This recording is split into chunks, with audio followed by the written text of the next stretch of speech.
안녕하세요. 토통령입니다. 오늘은 국가가 진행한 공익사업 미불용지라는 주제를 가지고 이야기해 볼 건데요. 오늘의 영상에 앞서 사랑하는 시청자님 구독과 좋아요 꼭 눌러주세요. 토통령의 토지 이야기에서는 지식 나눔을 하고 있고 당장 우리 현실에 몰라도 되는 정보이지만 앞으로 우리가 경제적 자유와 시간적 자유를 원한다면 꼭 알아둬야 할 내용들입니다. 추후 부동산 관련 재테크를 하신다면 끝까지 시청해 주세요. 그럼 미불용지가 뭘까요? 미불용지 또는 미지급용지라고 하는데요. 종전에 시행된 공공사업의 부지로서 보상금이 토지 소유주에게 지급되지 아니한 토지를 말하는 겁니다. 원칙적으로 공익사업에 편입된 토지는 사업 시행 이전에 보상이 되어야 합니다. 즉, 내 토지 위에 도시계획시설, 도로, 공원, 주차장, 정류장, 항만, 공항, 하천 등등 여러 가지가 많습니다. 단적인 예로 도로를 이야기해 볼게요. 도로가 내 토지 위에 개설이 된다면 그냥 막무가내 개설이 될까요? 아니죠. 내 토지 위에 도로가 개설이 되면 그에 해당하는 보상금을 토지 소유주에게 지급하게 됩니다. 근데 왜 토지 소유주들은 돈을 안 받아갔을까요? 아니면 왜 못 받아갔을까요? 이유는 보상받아야 할 토지주나 이해관계인에게 보상을 받아가라고 국가나 지자체가 우편을 보내게 되는데요. 그때 연락이 안 되었거나 해외했거나 그 외의 사정이 있었겠죠. 그리고 우리가 또 경매, 공매로 나오는 미보상용지는 보상금보다 갚아야 할 돈, 즉 채무가 더 많은 경우죠. 압류, 가압류 등을 등기부 등본에 기입이 되어 있는데 이것을 해결해서 국가나 지자체로 소유권 이전 등기를 해줘야 보상금을 지급받게 되는데 이것을 해결하게 못하게 되었던 거죠.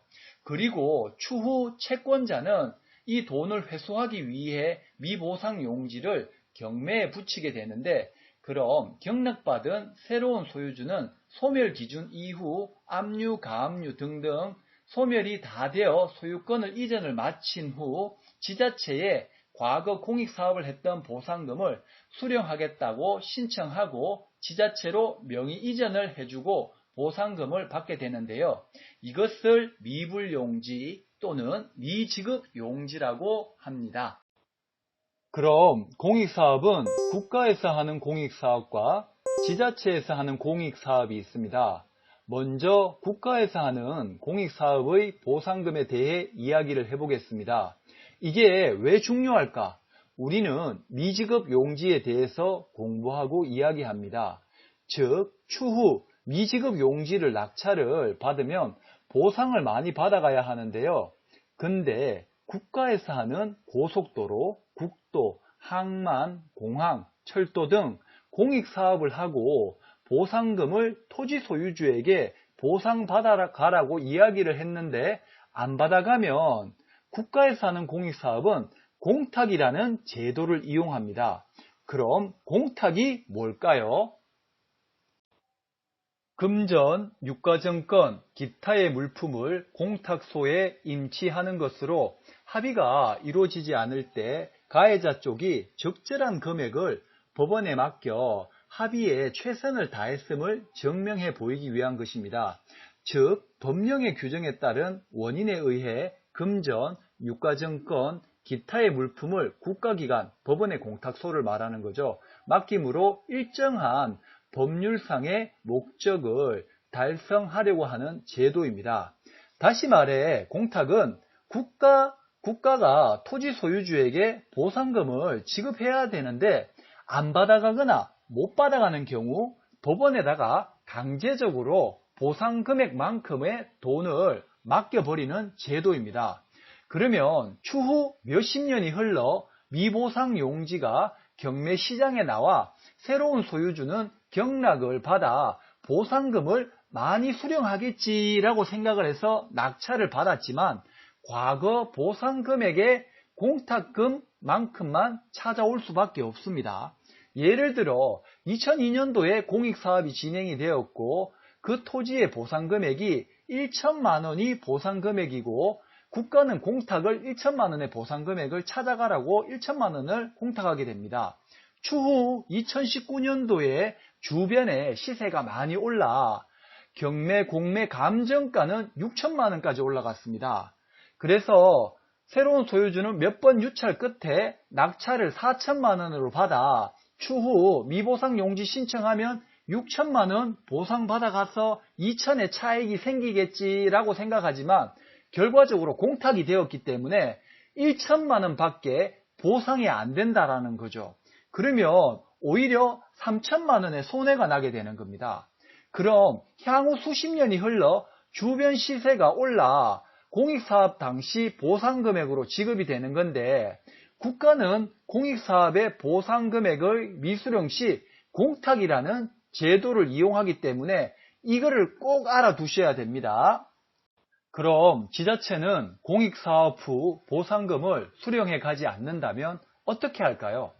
지자체는 안 받아간 보상금액을 다 써버리고 추후 정부의 미보상 용지 예상 금액을 받아서 매년 미보상 용지 신청을 하는 소유주에게 지급을 합니다. 지자체는 왜 공탁을 안 하고 보상해야 될 돈을 다 써버릴까요? 지자체 1년 예산을 안 쓰고 잘 놔두면 어떻게 될까요? 정부에서 상 줄까요? 칭찬 드릴까요? 아니, 아무것도 없죠. 만일 그 지급해야 할 돈을 안 쓰고 잘 보관해뒀다면 다음에 지자체 예산이 그만큼 줄어들게 되겠죠.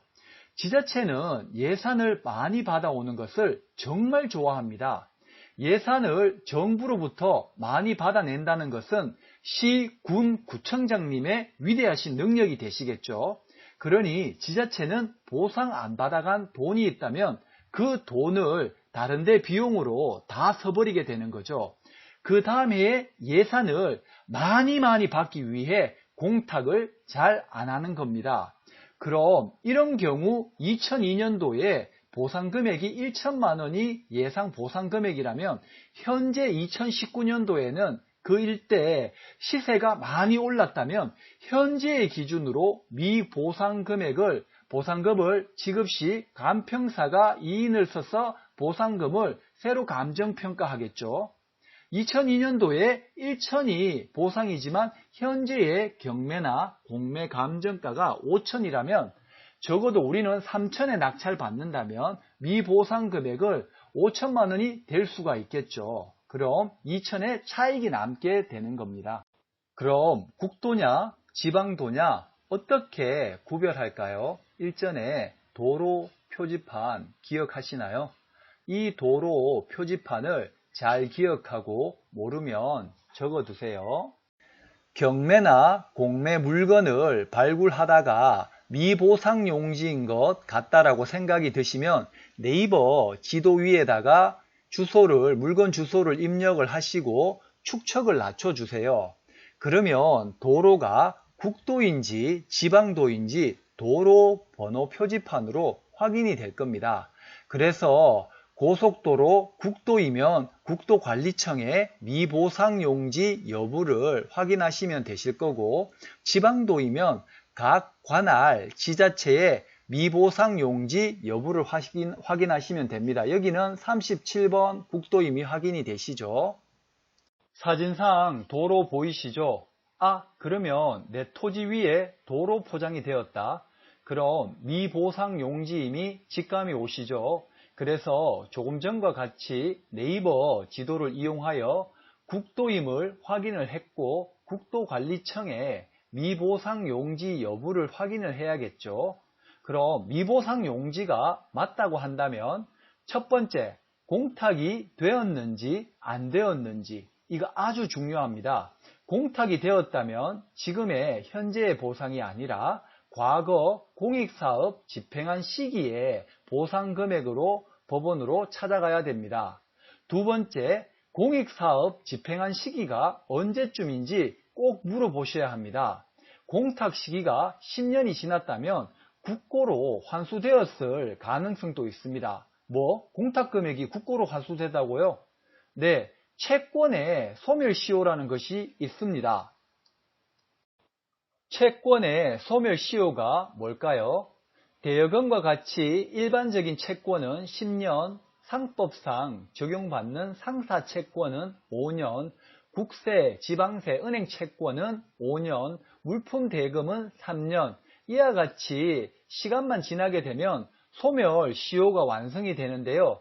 즉 최고, 독촉을 해야지만이 소멸시효 연장이 가능합니다.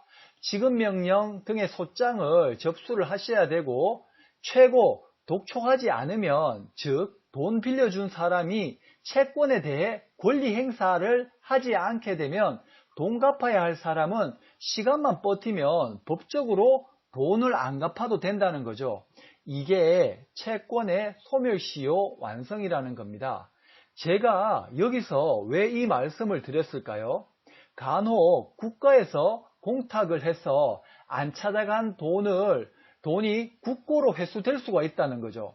그럼 국가에서 공익사업을 했을 때 공탁을 걸고 20년이 지났어요. 그리고 어느 날 누군가 경매로 땅이 나와서 낙찰을 받고 미보상용지를 신청을 했는데요. 낙찰자가 보상금을 수령하려고 보니 채권자가 그간 권리 행사를 하지 않아 가지고 20년간 공연평온하게 세월이 흘러간 거죠. 그래서 국가가 이 돈을 국고를 환수하게 되면 추후 새로운 낙찰자는 국가를 상대로 해서 이 보상금액을 손해배상을 청구를 한다든지 이런 일이 발생할 수 있다는 겁니다. 간혹 이런 일이 일어날 수 있으니 참고 꼭 하시기 바랍니다. 오늘도 여기까지 들어주신다고 수고 많으셨고요. 앞으로도 좋은 영상과 공부거리가 제공이 되니 구독과 좋아요 꼭 좀 부탁드릴게요. 들어주신다고 수고 많으셨습니다.